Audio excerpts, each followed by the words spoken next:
اور کر کے طواف قبر علمدار کا فرات صدیوں سے کہہ رہی ہے کہ اب آسمان جا. کھلے ایمان علی حق نعرہ حیدری. أعوذ بالله السميع العليم من الشيطان اللعين الرجيم. بسم الله الرحمن الرحيم. الحمد لله المعروف من غير رؤية والخالق من غير ربية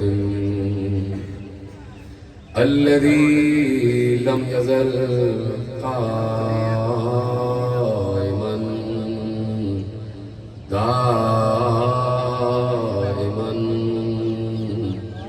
إذ لا سماء ذات أبراج ولا ليل داج ولا بحر ساج ولا أرض ذات مهاد ولا خلق ذو اعتماد. والصلاة والسلام والتحية والإكرام على نبي الرحمة وخازن المغفرة وقائد الخير والبركة ومنقذ العباد من الهلكة سيدنا ومولانا أبي القاسم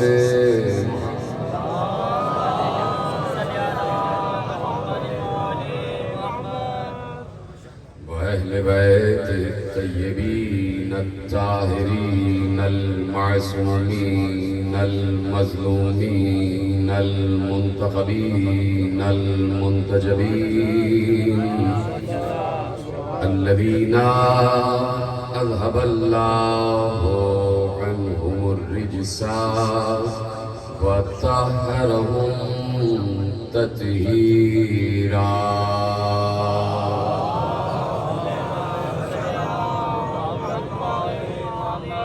أما بعد فقد قال الله سبحانه وتعالى في محكم كتابه المجيد وفرقانه الحميد وقوله الحق. بسم الله الرحمن الرحيم.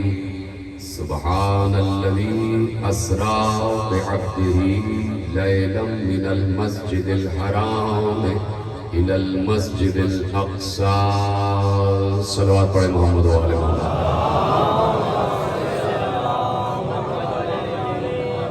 1444 ہجری کے اشرۂ ماہ اعضا کی مرکزی امام بارگاہ دھوبی گھاٹ فیصل آباد میں آپ حضرات آج 7ویں مجلس میں شریک ہیں. عنوان گفتگو ہے اختیارات بندگی. اور پروردگار عالم بندگی کو اور عبودیت کو بہت پسند کرتا ہے. وہ چاہتا ہے کہ یہ انسان اس کے بندے بن کے رہے, اس کے عبد بن کے رہے. اور جب جملہ آپ کے حوالے کرنے جا رہا ہوں, اور جب اللہ کا کوئی حقیقی بندہ بن جاتا ہے, ویسا بندہ جیسے اللہ چاہتا ہے, جب وہ اصل اور حقیقی عبد کی منزل پر آ جاتا ہے, تو پھر اللہ ایسے عبد کو زمین پر رہنے نہیں دیتا, بلکہ راتوں رات معراج پر بلا لیتا ہے.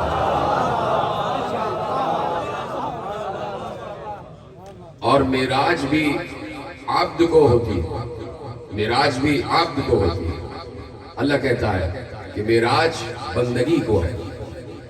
بندگی عبودیت خود اللہ ارشاد فرماتا ہے. میں نے ابھی عرض کیا کہ اسے بندگی بہت پسند ہے. اللہ چاہتا ہے کہ اس سے مانگا جائے. سلامت رہے، اس جملے کو محفوظ کرنا تھا. اللہ چاہتا ہے کہ اس سے مانگا جائے، اس کے دربار میں ہر وقت حاضر رہا جائے، اور اسی لیے اس نے کہا ادعونی استجب لکم، تم مجھ سے مانگو میں تمہیں عطا کروں گا. میں بیٹھا ہوا ہوں انتظار میں، کوئی ہے مجھ سے مانگنے والا، کوئی ہے مجھ سے دعا کرنے والا. ادعونی استجب لکم، ادعونی استجب لکم، مجھ سے دعا مانگو میں تمہاری دعاؤں کا جواب دیتا ہوں. اور پھر آگے ارشاد فرماتا ہے کہ ان الذین یستکبرون عن عبادتی سیدخلون جہنم داخرین. سورہ غافر میں ارشاد فرما رہا ہے کہ مجھ سے دعا مانگو، مجھے پکارو، میں تمہاری پکار کا جواب دوں گا. اور جو لوگ اب عبودیت کا مقصد بیان کر رہا ہے، میری طرف دیکھتے رہیے گا. اب عبودیت کا اور بندگی کا مقصد بیان کر رہا ہے اللہ.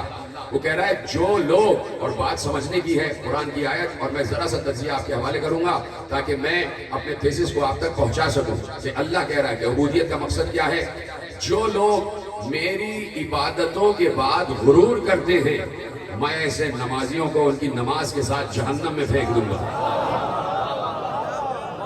سلامت رہے آپ نے جملہ محفوظ کیے، میں شکر گزار ہوں آپ کا. ان الذین یستکبرون عن عبادتی سیدخلون جہنم داخرین. جس نے بھی میری عبادت پر غرور کیا میں اسے جہنم میں پھینک دوں گا. آپ سوچیں، عبادت تو جنت کے لیے ہوتی ہے، عبادت تو جنت کے لیے ہو رہی ہے، اور اللہ کہہ رہا ہے کہ میں عبادت کرنے والے مغرورین کو، متکبرین کو جہنم میں پھینک دوں گا. یعنی عبادت ہوتی ہے خضوع و خشوع کے لیے، عبادت ہوتی ہے عاجزی کے لیے، عبادت ہوتی ہے انکساری کے لیے. اگر کوئی نماز پڑھنے کے بعد باہر آ کر غرور کر رہا ہے تو گویا اس نے نماز پڑھی ہی نہیں. بہت آسانی سن رہے ہیں آپ جملے، تفریح شروع ہو چکی ہے. اگر کوئی عبادت کرنے کے بعد غرور کر رہا ہے اور باہر آ کر کسی بے نمازی کو دھتکار رہا ہے کہ تو نماز نہیں پڑھتا، تو میرے قریب سے ہٹ جا، تو میرے پاس بیٹھنے کے قابل ہی نہیں ہے، یہ تکبرانہ انداز ہے. اور تکبر اللہ کو پسند نہیں ہے، اس لیے کہ تکبر اس کی صفت ہے. اگر کوئی ملا تکبر کر رہا ہے تو علی کو تو بعد میں کہنا، تو اللہ کے قریب پہنچ کے اللہ میں شامل ہونے کی کوشش کر رہا ہے.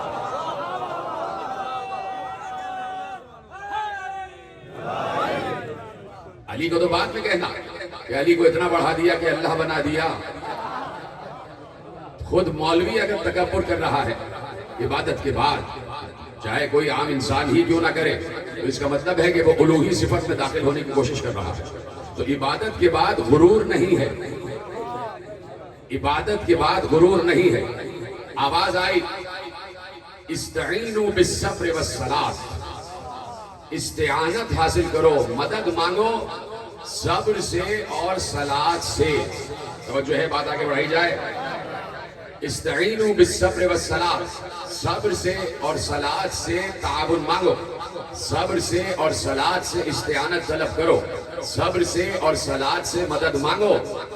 اجازت ہے، جملہ ضائع تو نہیں ہوگا، میرا اپنا جملہ نہیں ہے، معصوم کا جملہ ہے، اور اختیارات بندگی آپ کے حوالے ہو رہا ہے. اور میں ابھی الصلاۃ اور اقامت صلاۃ کی تشریح بھی آپ کے حوالے کرنا چاہتا ہوں. پوچھا گیا صبر کیا ہے اور صلاۃ کیا ہے؟ معصوم نے ارشاد فرمایا کہ صبر سے مراد رسول اللہ ہیں اور صلاۃ سے مراد ولایت علی ہے.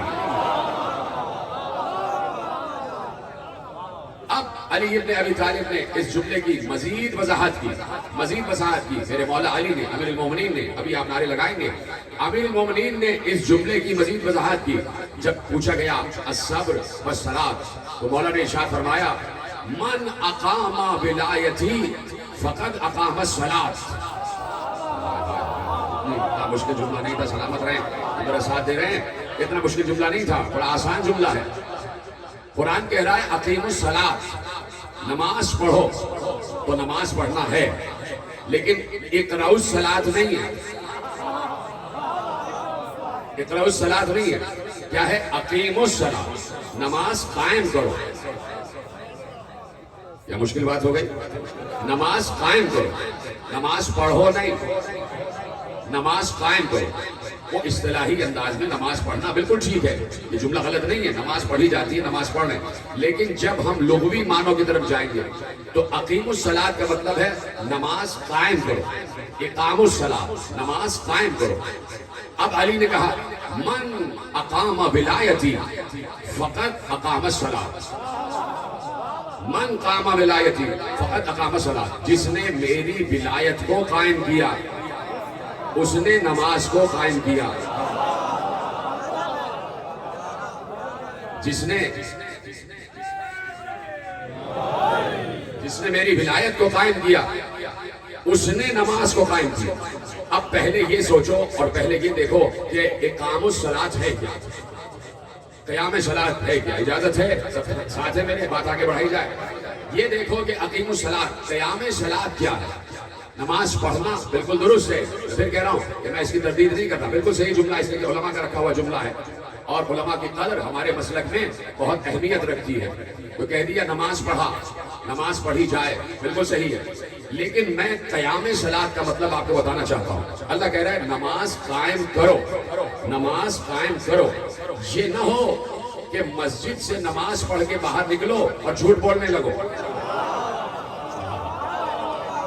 مسجد سے نماز پڑھ کے باہر نکلو اور ذخیرہ اندوزی شروع کر دو، مسجد سے نماز پڑھ کے باہر نکلو اور سازش شروع کر دو، مسجد سے نماز پڑھ کے باہر نکلو کسی کے قتل و غارت گری کی پلاننگ شروع کر دو، مسجد سے نماز پڑھ کے باہر نکلو تو جھوٹ کی پریکٹس شروع کر دو، مسجد سے نماز پڑھ کے باہر نکلو تو دوسروں کو دھتکارنا شروع کر دو، مسجد سے نماز پڑھ کے باہر نکلو تو معاشرے میں افراتفری پھیلانے لگ جاؤ، مسجد سے نماز پڑھ کے باہر نکلو تو تشدد کا رویہ عام کر دو۔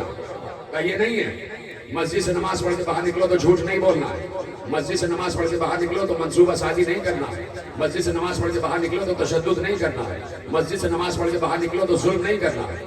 کیوں نہیں کرنا ہے؟ پوچھنا چاہتا ہوں کہ کیا جس وقت نماز پڑھ رہے ہوتے ہو تو کیا جھوٹ بول رہے ہوتے ہو؟ جس وقت نماز پڑھ رہے ہوتے ہو تو کیا تشدد کر رہے ہوتے ہو؟ نہیں۔ جس وقت نماز پڑھ رہے ہوتے ہو تو کیا ذخیرہ اندوزی کر رہے ہوتے ہو؟ نہیں۔ جس وقت نماز پڑھ رہے ہوتے ہو تو کیا ظلم کر رہے ہوتے ہو؟ نہیں۔ تو کہا جیسے، کاش کے جملہ پہنچ جائے، تو کہا جیسے نماز کی کیفیت میں رہو ویسے ہر کیفیت میں رہو۔ ادھر رہے، سلامت رہے آپ۔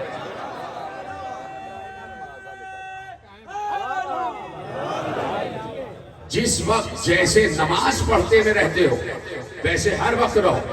اس کو کہتے ہیں تاثر عبادت، اس کو کہتے ہیں تاثر نماز، کہ نماز پڑھ کے آئے تو نماز نے اثر کیا ڈالا۔ کیوں چپ ہو رہے ہیں آپ؟ میں تو بڑی عمومی بات کر رہا ہوں کہ نماز نے اثر کیا ڈالا، نماز نے اثر کیا قائم کیا۔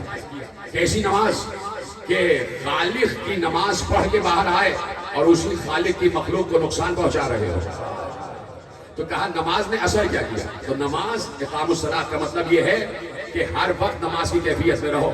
چل رہے ہو تو سوچو نماز کی کیفیت میں ہو، پھر رہے ہو تو سوچو نماز کی کیفیت میں ہو، کھا رہے ہو تو سوچو نماز کی کیفیت میں ہو، پی رہے ہو تو سوچو نماز کی کیفیت میں ہو۔ جب نماز کی کیفیت میں ہر وقت اپنے کو تصور کرو گے تو نہ جھوٹ بولو گے، نہ حرام کھاؤ گے، نہ تشدد کرو گے، نہ ظلم کرو گے، نہ منصوبہ سازی کرو گے، نہ ذخیرہ اندوزی کرو گے، نہ معاشرے میں دگرگونی پھیلاؤ گے، اس لیے کہ ہر وقت اپنے آپ کو رب کی بارگاہ میں محسوس کرو گے، اور جو ہر وقت اپنے آپ کو رب کی بارگاہ میں محسوس کرتا ہے وہ اللہ کے خوف کی منزل پر آ جاتا ہے کہ اللہ مجھے دیکھ رہا ہے۔ جب یہ دیکھنے کی کیفیت میں آ جاتا ہے کہ اللہ مجھے دیکھ رہا ہے تو اللہ کے سامنے کوئی جھوٹ بولنے کی ہمت نہیں کر سکتا، اللہ کے سامنے کوئی تشدد کی ہمت نہیں کر سکتا، اللہ کے سامنے کوئی ظلم کرنے کی ہمت نہیں کر سکتا۔ یہ جو آج ظلم ہو رہا ہے، یہ جو آج تشدد ہو رہا ہے، یہ جو آج جھوٹ بولا جا رہا ہے، یہ جو آج ناحق قتل و غارت گری ہو رہی ہے، یہ جو ایک دوسرے کو مٹانے کی تمام سفارشات ہو رہی ہیں، یہ صرف اور صرف اس لیے ہے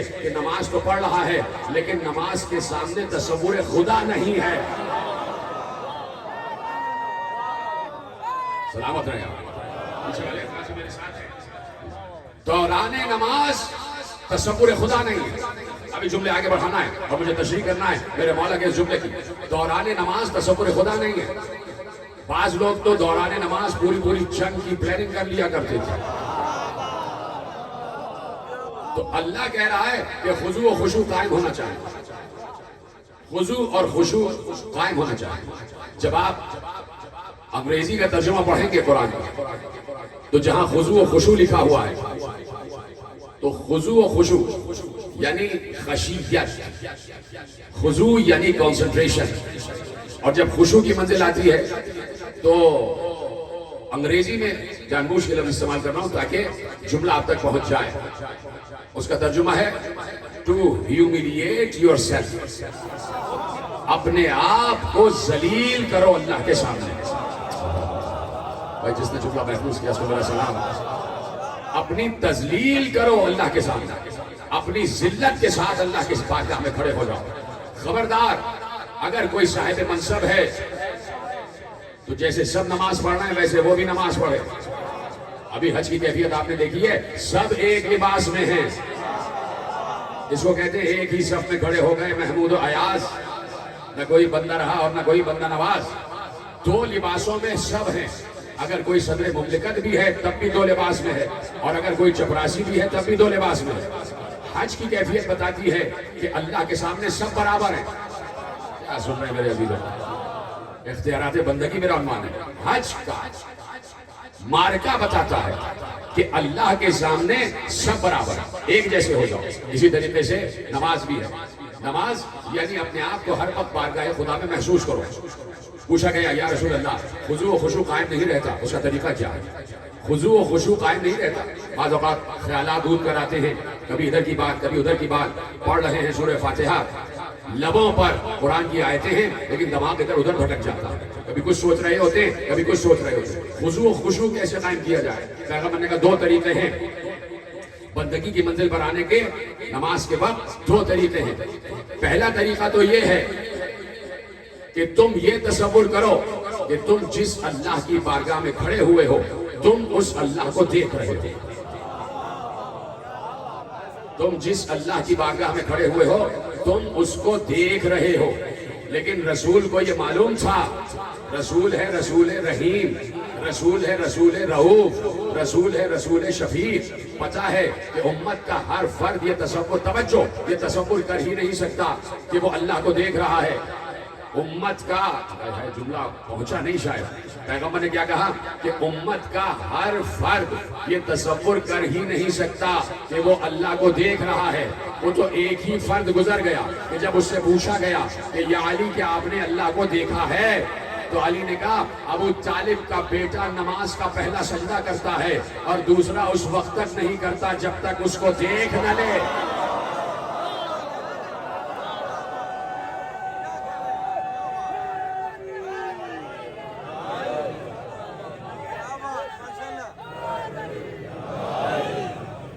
میں ایسے رب کی عبادت ہی نہیں کرتا جس کو دیکھتا نہ ہوں. حیران ہو گیا سائل یا علی وہ تو نظر ہی نہیں آتا، وہ تو دکھائی ہی نہیں دیتا، پھر یہ کیا تصور ہے کہ میں ایسے رب کی عبادت ہی نہیں کرتا جسے میں دیکھتا نہ ہوں. تو فوراً علی نے تشریح کی، کہا ان آنکھوں سے نہیں دکھائی دیتا، دل میں معرفت کی آنکھ پیدا کرو وہ دکھائی دے گا. ادھر ہے سلامت رہے. دل میں معرفت کی آنکھ پیدا کرو وہ دکھائی دے گا. تو رسول کو معلوم تھا کہ صرف ایک بندہ ہے میرے علاوہ، مجھ سے ہٹ کے صرف ایک بندہ ہے، یا تو میں اس منزل پر ہوں یا علی اس منزل پر ہے. تو ہر کوئی نہیں دیکھ سکتا، ہر کوئی تصور نہیں کر سکتا کہ میں اللہ کو دیکھ رہا ہوں. فوراً رسول رحمت کی رحمت جاگی، فوراً رسول رؤوف کی رحمت جاگی اور امت پر کرم نوازی فرمائی. کہا سنو اگر یہ تصور نہ ہو سکے کہ تم اسے دیکھ رہے ہو تو یہ تو یقین کرو کہ وہ تو تمہیں دیکھ رہا ہے. سلامت رہے. آج میں آپ کو دعائیں دے رہا ہوں جیسے آپ یہ خیالات سن رہے ہیں. بعض اوقات یہ گفتگو خشک گفتگو تصور کی جاتی ہے لیکن اختیارات بندگی میرا موضوع ہے.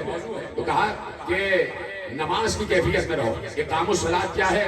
ہر وقت نماز کی کیفیت میں رہو. جھوٹ نہیں بولنا، سازش نہیں کرنا، مکر نہیں کرنا، سیاست بغاوت نہیں کرنا، تشدد نہیں کرنا، ظلم نہیں کرنا، ناحق قتل و غارت گری نہیں کرنا، ذخیرہ اندوزی نہیں کرنا، ناحق مال مت کمانا، اپنی ضرورت سے زیادہ کہیں چھینا جھپٹی نہ کرنا، لوٹ مار نہ کرنا، ڈاکہ نہ ڈالنا، کسی کو تکلیف نہ پہنچانا، ایک دوسرے انسان کا احترام کرنا، بچوں کا احترام کرنا، بڑوں کا ادب کرنا.